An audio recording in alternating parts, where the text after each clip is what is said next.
स्वागत है आप सभी का आपके इस अपने YouTube चैनल साइंस बोर्ड में। आज हम लोग करंट इलेक्ट्रिसिटी डिस्कस करने वाले हैं। इस वीडियो में आपको फिजिक्स का जो पहला चैप्टर है करंट इलेक्ट्रिसिटी, इसके बारे में काफ़ी डिटेल में कवर किया जाएगा। बोर्ड एग्जाम व्यू से कोई भी क्वेश्चन या कोई भी न्यूमेरिकल इस चैप्टर से आपका मिस नहीं होगा, इस तरह का कॉन्सेप्ट है और बहुत ही ईजी तरीके से हम लोग इसको डिस्कस करेंगे। तो चलिए सबसे पहले करंट इलेक्ट्रिसिटी में हम लोग मेनली क्या देखने वाले हैं। इसमें सबसे पहले इलेक्ट्रिक चार्ज के बारे में जानने वाले हैं, उसके बाद इलेक्ट्रिक करंट, उसके बाद इसमें है इलेक्ट्रिक पोटेंशियल, इसके अलावे रेसिस्टर, रेसिस्टर का combination, series combination, parallel combination, resistivity. इसके अलावे हम लोग इसमें देखेंगे electric power, heating effect of current, domestic wiring और भी कई चीज जैसे ओम्स लॉ और भी कई चीजें हैं जिसको हम लोग कवर करेंगे। तो सबसे पहले हम लोग इलेक्ट्रिसिटी के बारे में जानते हैं। इलेक्ट्रिसिटी क्या है और इसका बेसिक मीनिंग क्या है। इलेक्ट्रिसिटी का बेसिक मीनिंग होता है study of electric charge. Electric charge का स्टडी, इलेक्ट्रिक चार्ज के बारे में जानना, उसके प्रॉपर्टी के बारे में जानना, इसी को हम लोग कहते हैं इलेक्ट्रिसिटी। इलेक्ट्रिक चार्ज का स्टडी दो तरीके से किया जाता है। पहला तरीका है जब चार्ज को हम लोग रेस्ट में रखते हैं, स्टैटिक रखते हैं, तब इसको कहते हैं स्टैटिक इलेक्ट्रिसिटी या इलेक्ट्रोस्टैटिक्स। लेकिन जब इलेक्ट्रिक चार्ज को मोशन में रखा जाता है यानी फ्लो कराया जाता है, तब इसको हम लोग कहते हैं करंट इलेक्ट्रिसिटी और इसी का दूसरा नाम है इलेक्ट्रिक करंट। तो हमारा जो सिलेबस है वो इसी पर है। 10th क्लास बोर्ड एग्जाम के लिए हम लोग केवल इलेक्ट्रिक करंट को डिस्कस करेंगे। बाकी ये इलेक्ट्रोस्टैटिक्स 11th का टॉपिक है, इसको यहाँ पर स्किप किया जाएगा, इसको आप आगे आने वाले क्लास में पढ़ेंगे। तो चलिए अब शुरू करते हैं इलेक्ट्रिक करंट यानी करंट इलेक्ट्रिसिटी के बारे में। करंट इलेक्ट्रिसिटी बहुत ही इंपॉर्टेंट चैप्टर है, इससे कई क्वेश्चंस हर बोर्ड एग्जाम में पूछे जाते हैं। अब इसमें सबसे पहले हमारा टॉपिक है क्या, इलेक्ट्रिक चार्ज, और जब ये फ्लो करता है इसी को बोलते हैं इलेक्ट्रिक करंट। इलेक्ट्रिक चार्ज किसी भी सब्सटेंस का ऐसा प्रॉपर्टी है जिसके कारण यह एक फोर्स एक्सपीरियंस करता है, इलेक्ट्रिक फोर्स। कहां पर, इलेक्ट्रोमैग्नेटिक फील्ड में। The property of substance that causes it experience A electric force in electromagnetic field. इसका क्या मतलब है, ऐसा कोई भी सब्सटेंस जो कि एक इलेक्ट्रिक फील्ड या मैग्नेटिक फील्ड में अपना एक फोर्स एक्सपीरियंस करे, या तो अट्रैक्शन का फोर्स या रिपल्शन का फोर्स, तब इसको हम लोग बोलते हैं इलेक्ट्रिक चार्ज का प्रॉपर्टी। यानी अगर इस सब्सटेंस के पास इलेक्ट्रिक चार्ज का प्रॉपर्टी होगा तो ये इलेक्ट्रिक फील्ड हो या मैग्नेटिक फील्ड हो, इसमें एक फोर्स एक्सपीरियंस करेगा, या तो अट्रैक्शन का फोर्स या फिर रिपल्शन का फोर्स। तब इस तरह के प्रॉपर्टी को हम लोग नाम देते हैं इलेक्ट्रिक चार्ज। जैसे अगर एग्जांपल के लिए समझें, अगर कोई मैग्नेट है, ये मैग्नेट, इसके फोर्स का पता तब हम लोग को चलता है जब इसके पास कोई फेरोमैग्नेटिक सब्सटेंस लाते हैं या फिर कोई दूसरा मैग्नेट लाते हैं, तो ये या तो अट्रैक्शन का फोर्स लगाएगा या फिर रिपल्शन का फोर्स लगाएगा। इससे हम लोग को पता चलता है ये एक मैग्नेट है और इसके पास मैग्नेटिक प्रॉपर्टी है, क्योंकि ये मैग्नेटिक फोर्स प्रोड्यूस कर रहा है। उसी तरह जब कोई सब्सटेंस किसी इलेक्ट्रिक फील्ड में एक फोर्स एक्सपीरियंस करेगा, या तो अट्रैक्शन का या रिपल्शन का, तब हम लोग समझेंगे कि इस सब्सटेंस के पास इलेक्ट्रिक चार्ज का प्रॉपर्टी है जिसके कारण वो अपना फोर्स लगा रहा है। इलेक्ट्रिक चार्ज का जो एसआई यूनिट है वो होता है कूलम्ब, इसको सी से डिनोट करते हैं। किसी भी सब्सटेंस को चार्ज करने के लिए हमेशा इलेक्ट्रॉन रिस्पॉन्सिबल होता है। Electron is responsible for charging. कोई भी अगर सब्सटेंस है, ऑब्जेक्ट है, अगर ये चार्ज है यानी इस पर कोई चार्ज है, पॉजिटिव चार्ज या निगेटिव चार्ज, तो इसके लिए हमेशा रिस्पॉन्सिबल होगा, वो होगा इलेक्ट्रॉन। क्योंकि हम लोग जानते हैं कोई भी सब्सटेंस बहुत ही छोटे छोटे पार्टिकल से मिलकर बना है जिसको बोलते हैं एटम। और एटम में 3 फंडामेंटल पार्टिकल होता है, इलेक्ट्रॉन, प्रोटॉन और न्यूट्रॉन। इलेक्ट्रॉन ऑर्बिट में मूव करता है, प्रोटॉन और न्यूट्रॉन न्यूक्लियर फोर्स के साथ वो न्यूक्लियस में स्टैटिक है। जब किसी सब्सटेंस पे चार्ज प्रोड्यूस करते हैं, चाहे पॉजिटिव का हो या निगेटिव का चार्ज हो, तो ये इलेक्ट्रॉन या तो इस ऑर्बिट से मूव हो जाएगा, रिमूव हो जाएगा, या फिर किसी दूसरे इलेक्ट्रॉन को हम लोग लाके इस ऑर्बिट में इंटर करा देंगे। अगर इलेक्ट्रॉन इंटर कर गया तब इस पे नेगेटिव चार्ज जनरेट होता है, और अगर यहां से इलेक्ट्रॉन रिमूव हो गया तब इस पर पॉजिटिव चार्ज जनरेट होता है। इस बात को हम लोग इस एग्जाम्पल से और बेहतर तरीके से समझ सकते हैं कि जब कोई एटम में होता है न्यूक्लियस में होता है प्रोटॉन और न्यूट्रॉन, और ये हाई न्यूक्लियर फोर्स के साथ जुड़ा होता है। न्यूक्लियर फोर्स, ये दोनों एक दूसरे से अलग नहीं हो सकता है, लेकिन इलेक्ट्रॉन हमेशा रहता है ऑर्बिट में, और इस ऑर्बिट से इलेक्ट्रॉन रिमूव भी होता है, और इस ऑर्बिट में इलेक्ट्रॉन को इंटर भी कराया जाता है। तो जब किसी एटम में इलेक्ट्रॉन और प्रोटॉन का नंबर बराबर होगा तो ये होता है न्यूट्रल। न्यूट्रल। और इससे जो सब्सटेंस बनेगा, सब्सटेंस, वो भी कैसा होगा? न्यूट्रल। लेकिन जब किसी एटम में हम लोग इलेक्ट्रॉन इंटर कराते हैं, इलेक्ट्रॉन इंटर, जब इलेक्ट्रॉन इंटर कराते हैं तो इलेक्ट्रॉन का नंबर होता है ज़्यादा प्रोटॉन के रिस्पेक्ट में। तो जब इलेक्ट्रॉन बढ़ गया तो इससे निगेटिव चार्ज जनरेट होगा, निगेटिव चार्ज, और ये सब्सटेंस भी कैसा हो जाएगा? ये सब्सटेंस भी कैसा हो जाएगा? Negatively charge. उसी तरह जब किसी एटम से हम लोग इलेक्ट्रॉन रिमूव करते हैं, निकाल लेते हैं, तब क्या होगा? इस एटम में प्रोटॉन का नंबर बढ़ जाएगा इलेक्ट्रॉन से, और प्रोटॉन जैसे ही बढ़ता है तो इसके कारण चार्ज जनरेट होता है पॉजिटिव, और पॉजिटिव चार्ज के कारण ये जो सब्सटेंस है ये भी कैसा हो जाएगा? सब्सटेंस, ये भी पॉजिटिवली चार्ज हो जाएगा।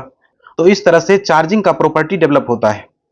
एक इलेक्ट्रॉन के पास निगेटिव में 1.6 इंटू 10⁻⁻19 कूलम्ब चार्ज प्रेजेंट होता है, वहीं एक प्रोटॉन पे पॉजिटिव में 1.6 इंटू 10⁻⁻19 कूलम्ब चार्ज प्रेजेंट होता है। एक इलेक्ट्रॉन और एक प्रोटॉन दोनों का मैग्नीट्यूड चार्ज का दोनों का सेम है, इलेक्ट्रॉन निगेटिव चार्ज है और प्रोटॉन के पास पॉजिटिव चार्ज है। एक और इंपॉर्टेंट बात जो याद रखना है कि less than one electron charge is not possible, not possible. एक इलेक्ट्रॉन से छोटा चार्ज पॉसिबल नहीं है, क्योंकि एक इलेक्ट्रॉन को हम लोग काट नहीं सकते हैं। जब ये कटेगा नहीं तो इससे छोटा चार्ज भी नहीं बनेगा, और इससे छोटा चार्ज नहीं बनेगा इसका मतलब 1.6 इंटू 10⁻⁻19 कूलम्ब से कम चार्ज हम लोग जनरेट नहीं कर सकते हैं। चार्ज जब भी होगा तो इलेक्ट्रॉन के इंटीजर मल्टीपल में होगा, इंटीजर मल्टीपल 1 2 3 4 इस तरह से चार्ज होगा। तो आइए अब बात करते हैं कि एक कूलम्ब चार्ज जनरेट करने के लिए हम लोग को कितना इलेक्ट्रॉन चाहिए, नंबर ऑफ इलेक्ट्रॉन कितना चाहिए। हम लोग जानते हैं कि 1.6 इंटू 10⁻⁻19 कूलम्ब चार्ज एक इलेक्ट्रॉन जनरेट करता है, यानी 1.6 इंटू 10⁻19 कूलम्ब चार्ज के लिए एक इलेक्ट्रॉन रिस्पॉन्सिबल है। अगर एक कूलम्ब चार्ज जनरेट करना चाहें तो ये हो जाएगा 1/1.6 इंटू 10⁻19। एक कूलम्ब चार्ज का मीनिंग हो जाएगा, जब इसको हम लोग कैलकुलेट करते हैं तो ये आता है 6.25 इंटू 10⁻19 इलेक्ट्रॉन। एक कूलम्ब चार्ज जनरेट करने के लिए हम लोगों को 6.25 इंटू 10⁻19 इलेक्ट्रॉन चाहिए। जब इतना इलेक्ट्रॉन कहीं से फ्लो होगा तब जाके एक कूलम्ब चार्ज बनेगा, और एक कूलम्ब चार्ज के हिसाब से फिर करंट बनेगा।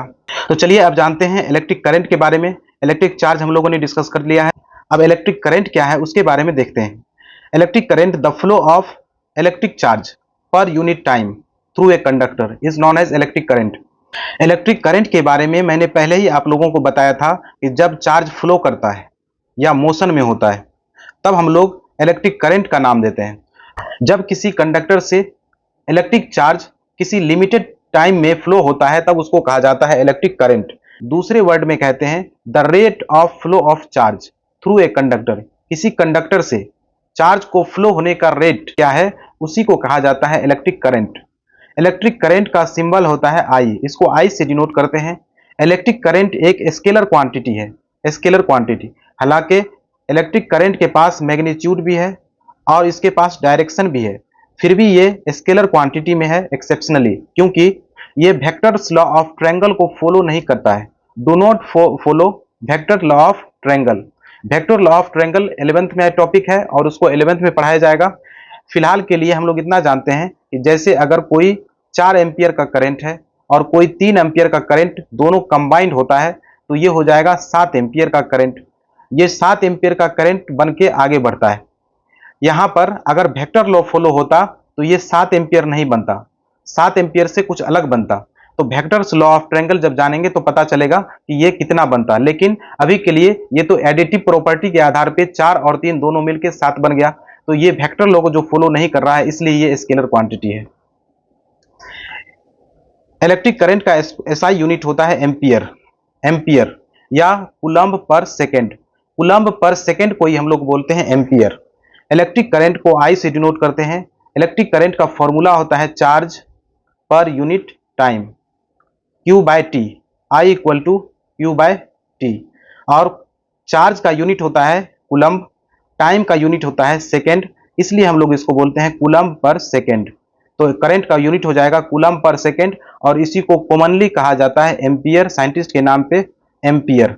यानी इलेक्ट्रिक करंट का यूनिट कूलम्ब पर सेकेंड भी कहीं लिखा है तो वो भी गलत नहीं है, लेकिन ज्यादा फेमस है एम्पियर। जब इसी फॉर्मूला को हम लोग इस तरह से लिखते हैं Q equal to I into T, इस तरह से हम लोग चार्ज भी निकाल सकते हैं कि अगर किसी कंडक्टर का करंट पता हो और वो कितने टाइम तक फ्लो हुआ है वो पता हो तो उसमें कितना चार्ज प्रोड्यूस होगा ये भी पता चल सकता है। अब हम लोग बात करते हैं 1 एम्पियर करंट के बारे में। 1 एम्पियर करंट कितना करंट होगा? अभी हम लोगों ने देखा I equal to Q by T, current चाहिए कितना 1 एम्पियर, तो चार्ज कितना लेना पड़ेगा 1 कूलम्ब, और टाइम कितना लेना पड़ेगा 1 सेकेंड। इस तरह से ये 1 एम्पियर करंट बना। तो इसका ये मतलब है जब किसी कंडक्टर से 1 कूलम्ब चार्ज पासेस इन 1 सेकेंड, 1 सेकेंड, किसी कंडक्टर से 1 कूलम्ब चार्ज को 1 सेकेंड पास कराने में जितना करंट प्रोड्यूस होता है इसी को कहा जाता है 1 एम्पियर करंट। करंट का डायरेक्शन हम लोगों को याद रखना है। करंट का डायरेक्शन हमेशा लो पोटेंशियल से हाई पोटेंशियल की तरफ होता है, लो पोटेंशियल से हाई पोटेंशियल की तरफ। ये कन्वेंशनली याद रखना है कि करंट का डायरेक्शन हमेशा लो पोटेंशियल से हाई पोटेंशियल की तरफ होता है। Direction of electric current is opposite to the direction of electron, यानी इलेक्ट्रॉन जिधर जाएगा उसके अपोजिट में करंट फ्लो होगा। अगर ये कोई कंडक्टर है और इसको हम लोग इलेक्ट्रिक पोटेंशियल से कनेक्ट करते हैं और ये इसका नेगेटिव चार्ज और ये इसका पॉजिटिव चार्ज, तब ये इलेक्ट्रॉन, तब इसमें इलेक्ट्रॉन का फ्लो होगा नेगेटिव चार्ज से पॉजिटिव की तरफ, ये इलेक्ट्रॉन का फ्लो है। लेकिन करंट का फ्लो होता है उल्टा, करंट का फ्लो होगा पॉजिटिव से नेगेटिव की तरफ, ये करंट का फ्लो। तो ये हमेशा उल्टा होता है। ऐसा क्यों होता है इसके बारे में हम लोग आगे डिस्कस करेंगे। इलेक्ट्रिक करंट ये जो प्रोड्यूस होगा ये due to presence of free electron. किसी कंडक्टर में जब फ्री इलेक्ट्रॉन प्रेजेंट है इसी के कारण उस कंडक्टर में इलेक्ट्रिक करंट पास होता है। क्योंकि फ्री इलेक्ट्रॉन जब नहीं होगा तो उसमें इलेक्ट्रिसिटी पास नहीं होगा। क्योंकि हम लोग जानते हैं जैसे वुड, लकड़ी, जैसे प्लास्टिक या कोई भी दूसरा सब्सटेंस जो इंसुलेटर है जिससे करंट पास नहीं होता है, तो उसमें इसका मतलब यह है कि फ्री इलेक्ट्रॉन नहीं है, फ्री इलेक्ट्रॉन नहीं है। लेकिन कंडक्टर के पास होता है फ्री इलेक्ट्रॉन, इसलिए इससे करंट पास होता है। फ्री इलेक्ट्रॉन किसको बोलते हैं? फ्री इलेक्ट्रॉन एटम का लूजली बाउंडेड इलेक्ट्रॉन है, loosely bounded electron of outer most orbit, outer most orbit. किसी एटम के अंदर जो आउटर मोस्ट ऑर्बिट है, इस आउटर मोस्ट ऑर्बिट का ये इलेक्ट्रॉन जो लूजली बाउंडेड है यानी कम फोर्स से लगा हुआ है, ये आसानी से मूव कर सकता है, इसी को बोलते हैं लूजली बाउंडेड इलेक्ट्रॉन, और इसी को कहा जाता है फ्री इलेक्ट्रॉन। तो ये फ्री इलेक्ट्रॉन है, इसी के कारण किसी भी कंडक्टर में करंट का फ्लो होता है। कंडक्टर में फ्री इलेक्ट्रॉन का नंबर काफी हाई होता है, इंसुलेटर में फ्री इलेक्ट्रॉन का नंबर बहुत कम होता है। जितना ज्यादा फ्री इलेक्ट्रॉन होगा वो उतना अच्छा कंडक्टर होगा। सिल्वर में सबसे ज्यादा फ्री इलेक्ट्रॉन होता है, इसलिए इसको बेस्ट कंडक्टर कहा जाता है, सबसे अच्छा कंडक्टर, बेस्ट कंडक्टर। दूसरी बात यह है फ्री इलेक्ट्रॉन डिपेंड करता है, depends on material of substance, material of substance. ये किस मटेरियल से बना हुआ है उस सब्सटेंस पे डिपेंड करता है उसमें फ्री इलेक्ट्रॉन होगा या नहीं होगा या कितना होगा। किसी भी गुड कंडक्टर के लिए, गुड कंडक्टर, उसके लिए नंबर ऑफ फ्री इलेक्ट्रॉन बहुत हाई होता है, number of free electron high होगा। वहीं इंसुलेटर में, इंसुलेटर में फ्री इलेक्ट्रॉन बहुत कम होगा, इसलिए इससे करंट फ्लो नहीं होता है। एक और छोटी सी बात जिसको हम लोग डिस्कस करते हैं इसमें, types of substance on the basis of pass electricity. Electricity जिससे पास होगा उसके बेस पे 3 तरह के सब्सटेंस हैं। सबसे पहला है कंडक्टर। कंडक्टर में इलेक्ट्रिसिटी पास होता है, जब किसी सब्सटेंस से इलेक्ट्रिसिटी पास हो जाए तब उसको हम लोग बोलते हैं कंडक्टर। एग्जाम्पल जैसे मेटल, कोई भी मेटल जनरली वो कंडक्टर है, या कोई इलेक्ट्रोलाइटिक सॉल्यूशन, इलेक्ट्रोलाइटिक सॉल्यूशन ये भी एक कंडक्टर की तरह काम करता है। कंडक्टर में फ्री इलेक्ट्रॉन का नंबर हमेशा हाई होता है। दूसरा है इंसुलेटर। जब किसी सब्सटेंस से इलेक्ट्रिसिटी पास नहीं होगा तब इस सब्सटेंस को हम लोग बोलते हैं इंसुलेटर, जैसे लकड़ी, वुड, प्लास्टिक etc।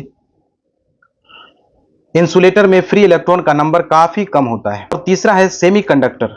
सेमीकंडक्टर एक ऐसा सब्सटेंस है जो कभी इलेक्ट्रिक करंट को पास करने देगा और एक टाइम पे वो इलेक्ट्रिक करंट को रोकता है। तो इसमें दोनों काम होता है, इलेक्ट्रिक करंट पास भी होगा और इलेक्ट्रिक करंट रुकेगा भी। इस तरह के सब्सटेंस को बोलते हैं सेमीकंडक्टर। तो जब ये प्योर होता है, प्योर फॉर्म में, ये इलेक्ट्रिक करंट को पास नहीं होने देता है क्योंकि इसमें फ्री इलेक्ट्रॉन का नंबर कम होता है। लेकिन इसको जब इम्प्योर करते हैं, इम्प्योर यानी इसका डोपिंग करते हैं, डोपिंग, तब इस सब्सटेंस से इलेक्ट्रिक करंट पास होता है और इसमें फ्री इलेक्ट्रॉन का नंबर बढ़ जाता है। इसका बेस्ट एग्जांपल है सिलिकॉन, जर्मेनियम etc।